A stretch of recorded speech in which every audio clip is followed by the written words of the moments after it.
The secret to success is simple. You can raise your eyebrows, clench your fists, and look at a red wall. That easy. Now, you may look a bit weird, but they are some of the ways that you can actually boost your creativity, apparently. It's all outlined in a new book. Our psychologist, Dr. Amantha Imber, joins us. Good morning. Lovely name, Amantha. Thank you. That is really gorgeous. Thanks very much. OK, creativity, you know, it's hard to define. Now, how do you define creativity then? Well, creativity is all about finding new ways of doing something and better ways of doing something, ideally. OK, how do you make it prosper? How do you make it prosper? Well, there are a lot of ways that you can make it prosper. For example, a really easy way is to expose yourself to warm colours. So, for example, stare at a red wall for a couple of minutes, and that will actually increase your creativity. Why red? Well, it's funny. Psychologists have researched this, and they found that when we're exposed to warm colours like reds and oranges, it actually makes us feel happy. And when we feel happy, there's a chemical called dopamine that gets released within our brain and helps information flow around more freely, which is great for creativity. Of course. So in an office or even at home, if you had one wall of warm colours, so what are the warm colours? Red, orange? Red, orange, yellow mainly, yeah. Oh, I've got the colour of the day. Stare at me. That's right. You're you may get creative. Beacon. I'll stare at myself. I'll try and wake up. OK, so, you know, that's a really... Could you just have maybe a patch somewhere, and if you just stare at it for a little while? Yeah, that's right, yeah. Okay. Anything warm. Now, also, I mentioned squeezing your hands before. Yes. Expand on that. Yes, well, what happens, it's your left hand in particular. So if you take your left hand and squeeze it really hard for a couple of minutes, that actually boosts creativity. Because what's going on there is that the right side of our brain links up with the left side of our body and vice versa, and there's this circuit just kind of behind the right side of your forehead. And if we activate that circuit, it switches on creativity. So by squeezing our left hand just for a couple of minutes, it switches on creativity.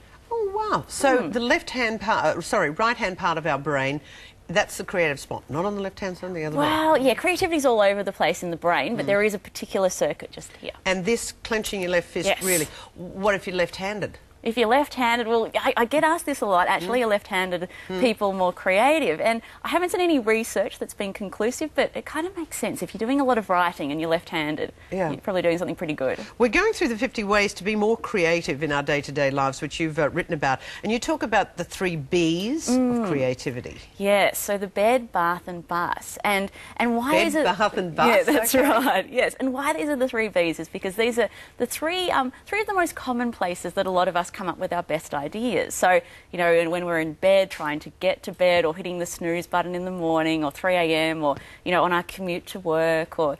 You know, so being in bed, I get that, because you are relaxed and you're sort of either waking up or going to sleep and you're getting relaxed. In the bath, you've got to get that one. You're very relaxed. But the bus...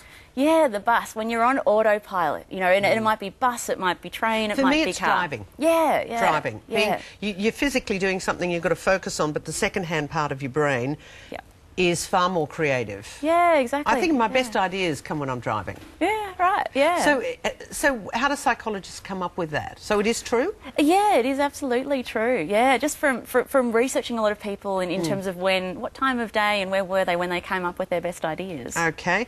And our physical surroundings, that must fit into the colour scheme. Yeah. But I guess I've always considered if you surround yourself by things that you enjoy, something you find visually interesting or warm and wonderful, and something you love, it makes you feel happier? Yeah, absolutely. So anything that is going to make us feel happier, have that positive effect on our emotions, boosts creativity, which I think is quite good. Feel happy, you think creatively. So what actually happens physiologically?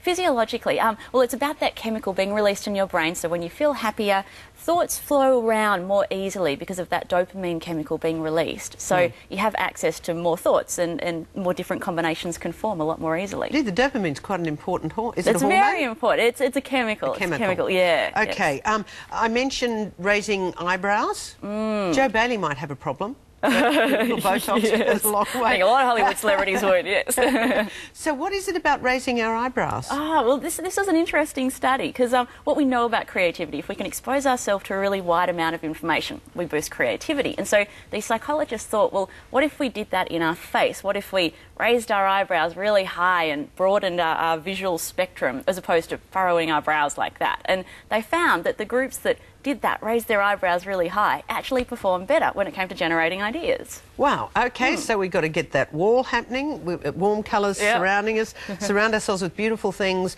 drive, catch a bus, be in a bath, or go to sleep a lot and raise our eyebrows and clench the left fist. And that's how you get more creative. So it's all been scientifically researched. That's right, and that's what the book's all about. Well, creativity and formula, fantastic. Amantha, I still want to call you Samantha, but a lot of people do. Great to have you with us. Good morning. Thanks, Kerri-Anne.